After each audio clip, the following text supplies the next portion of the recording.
We gotta talk about comedians getting canceled and SNL, the mainstream media. This is disgusting. Apparently now you've got the comedian who writes the Dilbert comics getting canceled because of some racist comments that he made according to the mainstream media. And let's take a look at some of the mainstream media's bashing that's going on. And look, I just want to provide you a little bit of backdrop before we get started in that. When I ran for governor in California, I learned firsthand, and I came in second place of recall candidates, I won San Francisco, that's awesome. Like, anyone in San Francisco who voted for me, anyone who voted for me in general, thank you. Y'all are amazing. Almost 1 million votes in Cali, which is fantastic. But what I want to mention is one of the massive things that I learned was actually about the media. And I didn't learn about that media aspect directly from my assumptions. I was told it.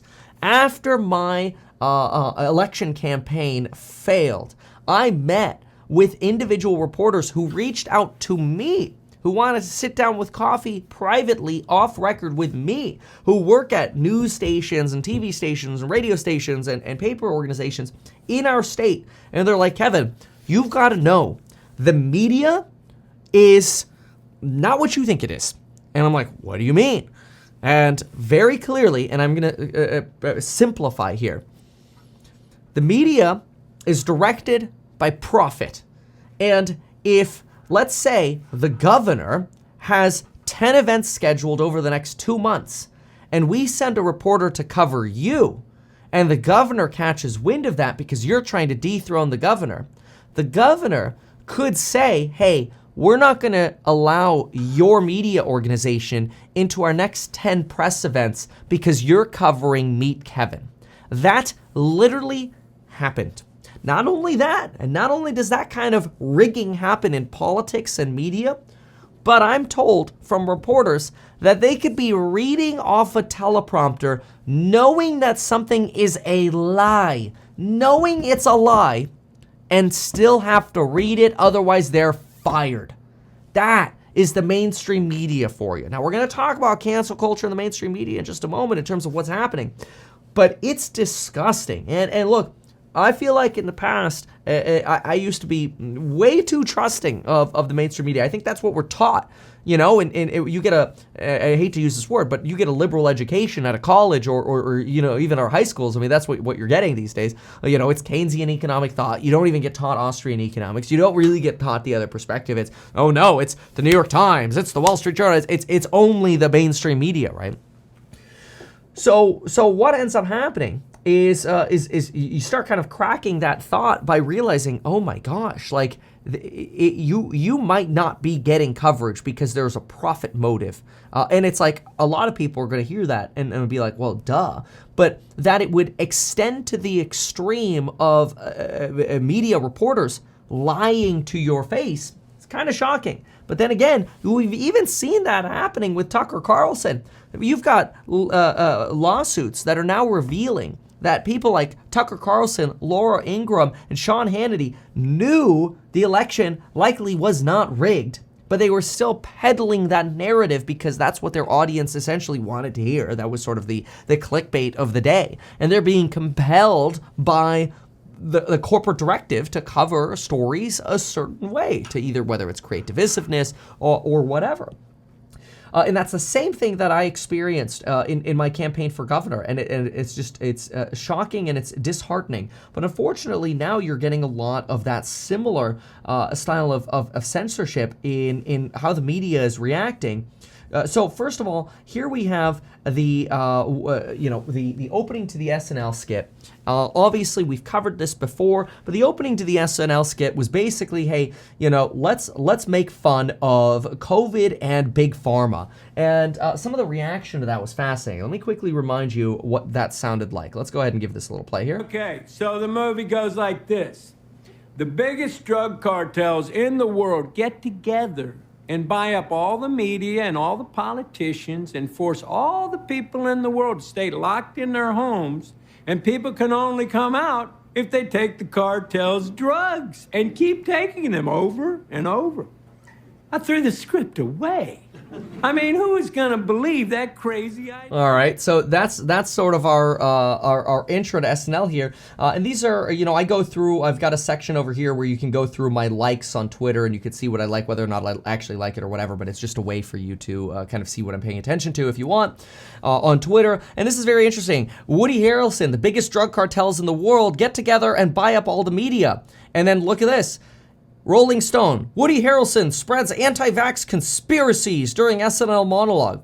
I think at this point, a lot of us are looking and going, man, you know, more and more data's coming out saying that booster may not be very effective, whether that's biologically because of the effects of known as priming, whether that's because of how quickly COVID is evolving, whether it's the fact that COVID is a type of human coronavirus, which the common cold is caused by 4 types of coronaviruses. And interestingly, studies are showing that if you've had a cold briefly before COVID exposure, you might actually be resistant to COVID because you've had a common cold exposure, right? So there's this idea that something is anti-vax is basically like trying to say, oh, you're some extremist alt-right winger who you know is dumb and an idiot. And I think now the world is waking up to, you know, maybe I don't need to take the next booster. Maybe we had something that isn't that great. Maybe myocarditis because of the proteins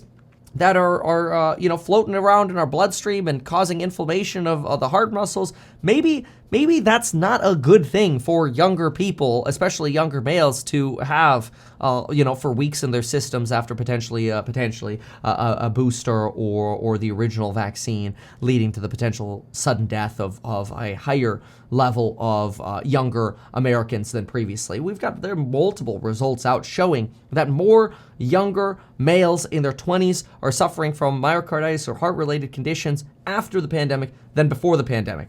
Mainstream media tries in some ways to spin that narrative as, oh, well, that's because they had COVID, as opposed to having the vaccine. But hey, you know, there's always going to be spin. But anyway, I mean, look at this.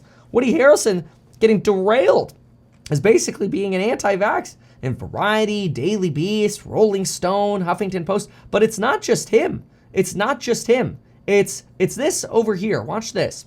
So here you've got this poll that was put together by, where is it? Here we go. Rasmussen Reports puts together this poll. And this poll that gets put together is, it's okay to be white.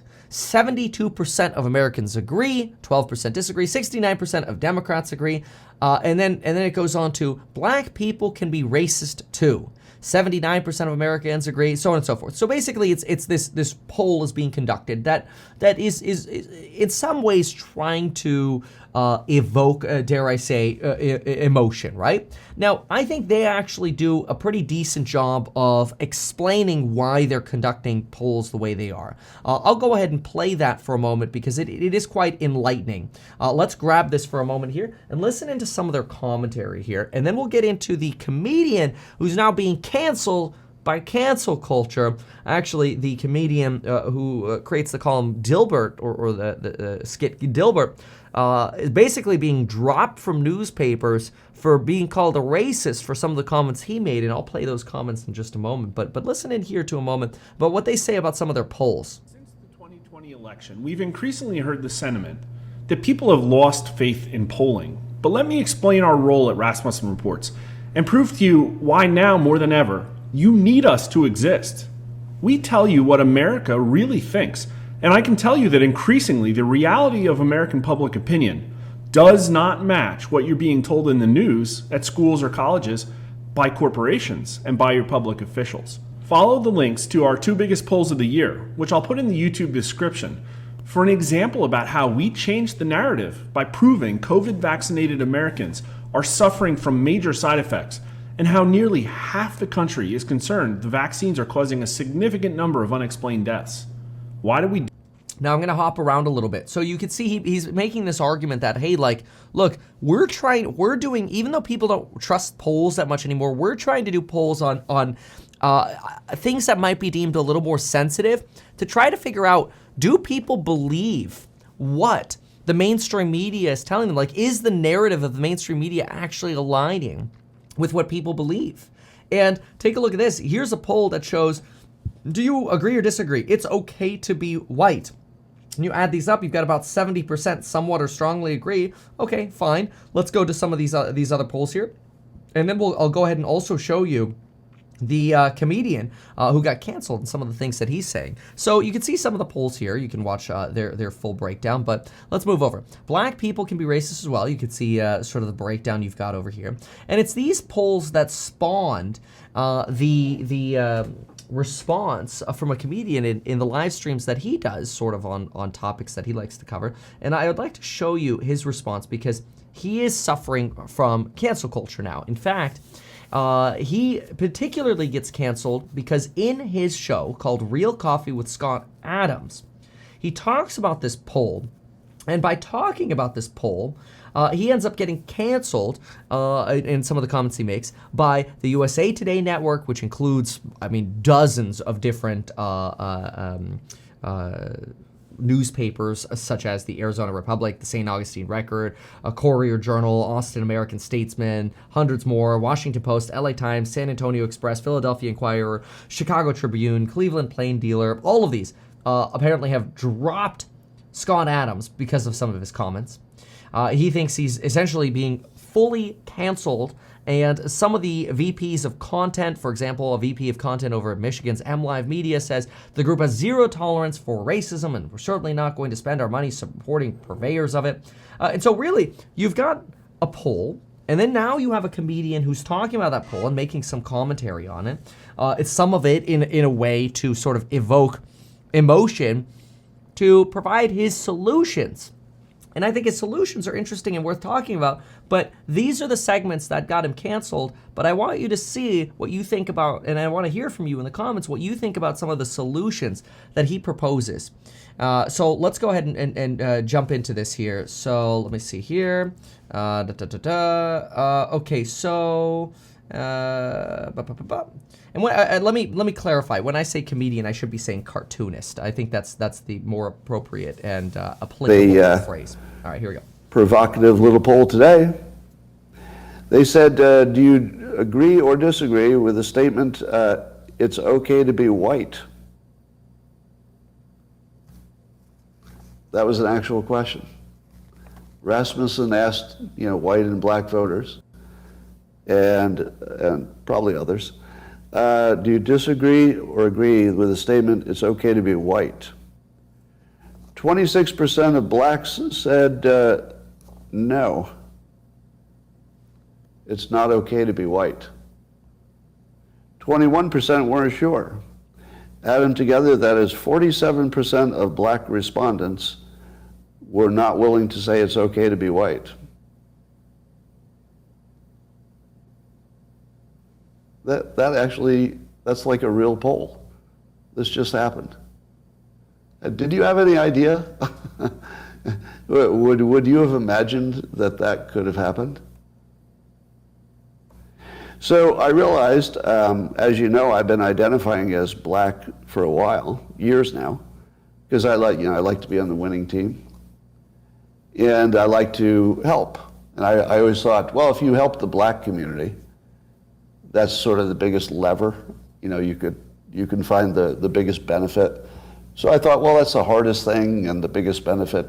So I'd like to focus a lot of my life resources in helping black Americans. So much so that I started identifying as black to just be on the team I was helping. But it turns out that nearly half of that team doesn't think I'm okay to be white, which is, of course, why I identified as black, so I could be on the winning team for a while. But I have to say, this is the first political poll that ever changed my activities. I don't know that that's ever happened before. Normally you see a poll, you just look at it and you go, whatever. Oh, this is interesting what other people think. But as of today, I'm going to re-identify as white because I don't want to be a member of a hate group. I'd accidentally joined a hate group.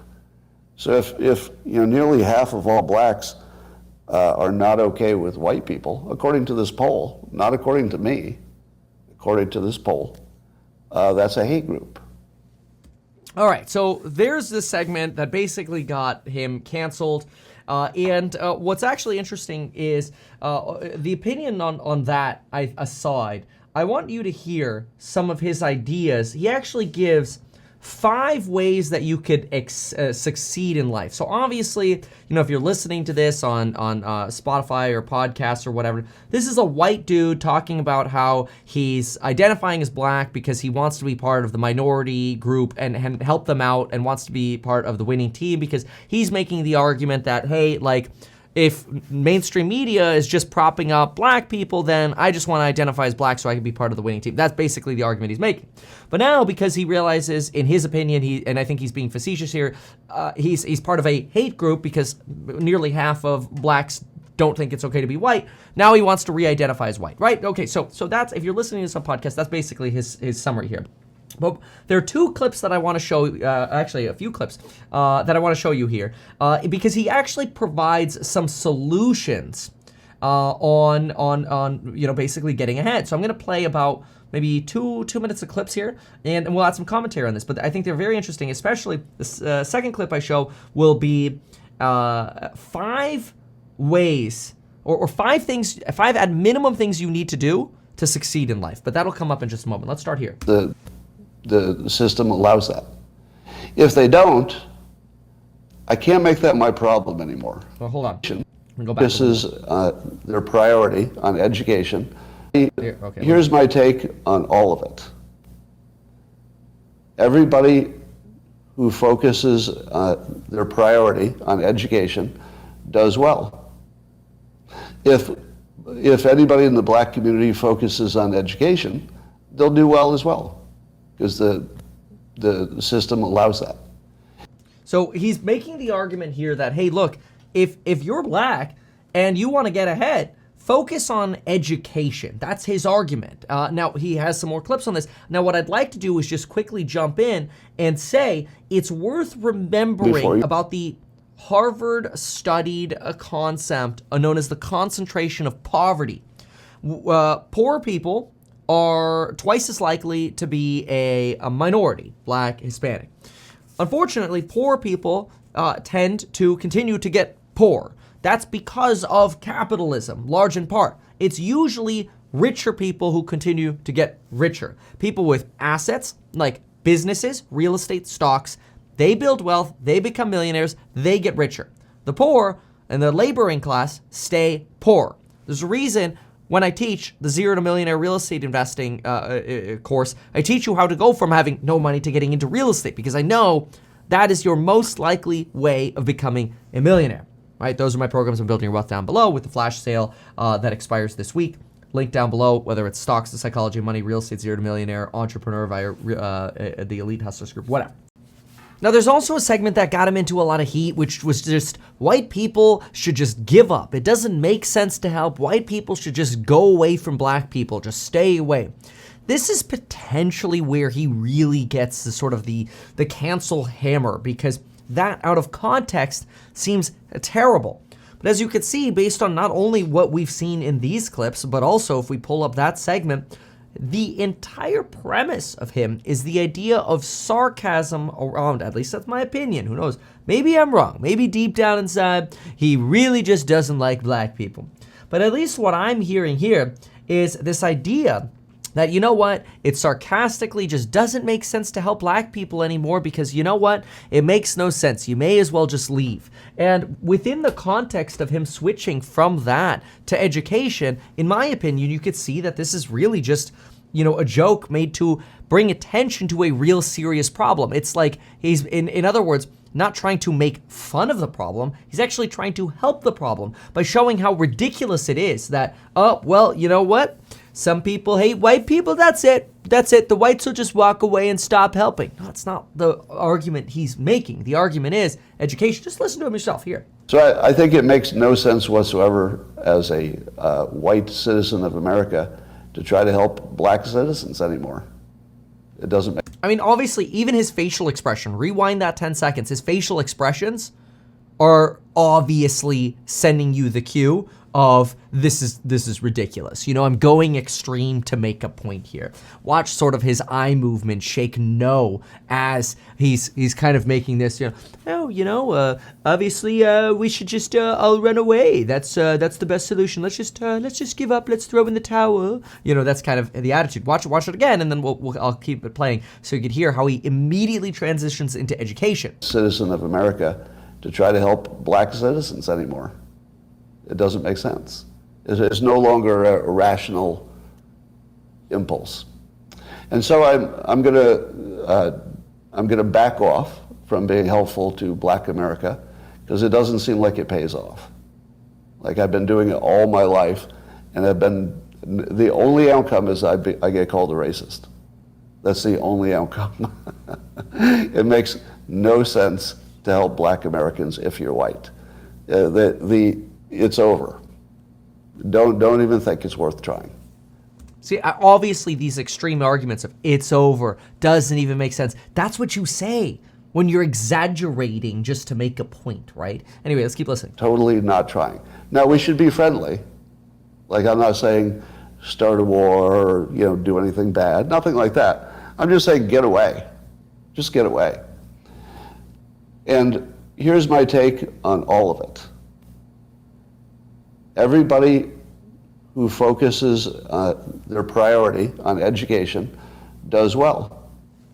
And this is the segment that we've already seen. So it's important addressing this segment as well because this has led to a lot of fervor in the world. And look, okay, hey, you will make up your own opinion as to whether or not this individual now is trying to bring attention to hard work, merit, ending jailing and addiction, by actually preventing people from committing crime in the first place, focusing on education, hard work, and training rather than equal outcome. Those are the arguments he's making. But let's jump on over to what Scott Adams says here, because he gives 5 suggestions that you should follow if you want to succeed. So this is another video of his. Let's go ahead and jump into this moment here, about 37 minutes in. Right. And I think that's not that uncommon. But here's the punchline. They were complaining about my point of view that you should get away from black people. Now remember, that was in context. If you hear it out of context, it sounds completely different. But they had done the same thing. They had moved away from black people to live with white people. That was my point. So the very thing that they did to organize their life was exactly what I recommend. It wouldn't matter if you're white or black. You should get away from concentrations of inner city, terrible schools and whatever culture is not working. Now, and remember, that's not necessarily possible for poorer people. It's very easy to say, move out of the poor area, stop being poor. But it's difficult if you don't have any money. I don't know why it's not working. I think systemic racism is, the base reason. Then here's the other thing that is why the response to me is not as big as you might expect. Did you think there would be more pushback to what I said? It's fast forward. Here, they is all white people. I'm not talking about black people. Whoever succeeded did it the same way. 5 things. That's the most dangerous message in America. Everyone who ever succeeded did it the same way. 5 things you got to get right. Number 1, stay out of jail.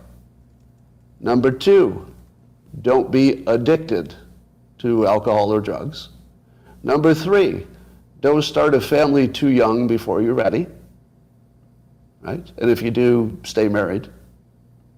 Number 4, make education or training, any form of learning, your top priority through life. Number 5, show some character. And that would include everything from showing up on time to, being a good person, etc. Honest, integrity, and that. Yeah, I think those are obviously very clear sort of bare minimums. I will say my parents divorced when I was 6, and a divorce is probably the most financially ruining thing you could go through. So yes, be very careful about divorce, and also education or training as a top priority. Really want to highlight that. Again, that's why I made programs on building your wealth, is because I personally believe you want to go through your life and try to learn something new every day, optimize something every day, get a new perspective, expose yourself to something, because that's how you become a better, more well-rounded entrepreneur, employee, boss, manager, whatever. And you can couple that with something else that Scott Adams says. And then I want to ask you, does it make sense for him to be canceled? But let's go ahead and listen in here. Colleges recommended hairdresser. Trying to Oops. achieve equity. Do you know what always works? The people who work the hardest and have the most merit get more. There's never been an exception to that, is there? That merit always works, and trying to make everything equal is guaranteed to fail. It can't possibly work. It doesn't even have an option of working. A lot of things you say, well, I think it's more likely it won't work than it will, but chasing equity couldn't possibly work. So, basically saying, look, what's guaranteed to fail? Well, communism. Trying to guarantee the same outcome for everyone. That's guaranteed to fail. You know what generally doesn't fail? Hard work and merit. He's not wrong. There's a reason there's a saying, and I believe in this so much. The harder I work, the luckier I get. There could be crappy times in your life, and I'll tell you, people have gone through way worse things than I've gone through. I'm not here to pity party, certainly myself, certainly not myself. But knock on wood, I don't want anybody to go through bad circumstances. But that one line, at least in my life, has always reigned true. The harder I work, the luckier I get. And I think that's, Scott Adams is right on for what he's saying here. So now you've seen all of the arguments that he's made. Does it make sense for him to be canceled? Is Scott Adams a racist, suggesting that anyone who is black is part of a hate group? Or was that sort of a sensationalized, sarcastic argument to lead into the message of, hey, we've got to focus on things like education, reducing crime, reducing addiction, focusing on hard work and merit rather than equal results for all? I'll leave that to you to decide. I think my opinion's pretty clear. I personally stand on the side of hard work, merit. Everybody's got different advantages, privileges, disadvantages, but the harder we work, no matter what we look like or who we are or whatever, the harder we work generally, the luckier we get. Of course, people start at different levels. The race does not start at the same place, unfortunately. But that doesn't mean you still can't run. Unless, of course, you're disabled. But then I suppose that's very unfortunate, and we'll have to have a different conversation for that. And that's an analogy anyway. But anyway, you know what your thoughts are on that one in the comments.